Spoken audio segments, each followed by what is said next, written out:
Krivopete.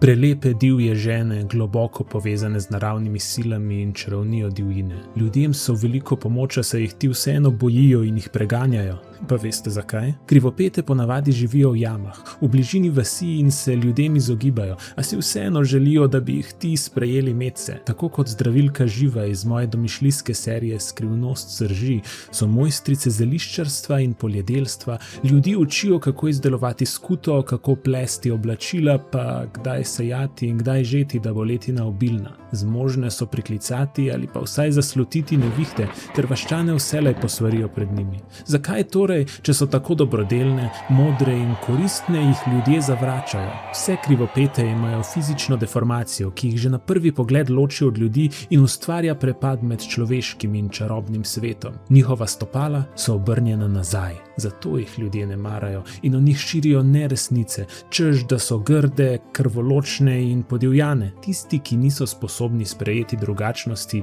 ki se bojijo neokročenosti in modrosti ter druge sodijo zgolj po površinskih lastnostih, pogubijo sami sebe. Saj ko krivopeta ljudem obrne hrbet, se mleko vaških krav sesiri, pridelke uniči toča in ni več nikogar, ki bi zelišči zdravil bolnike. Vas zanima še kakšno mitološko bitje? Komentirajte, všečkajte, delite in mi sledite.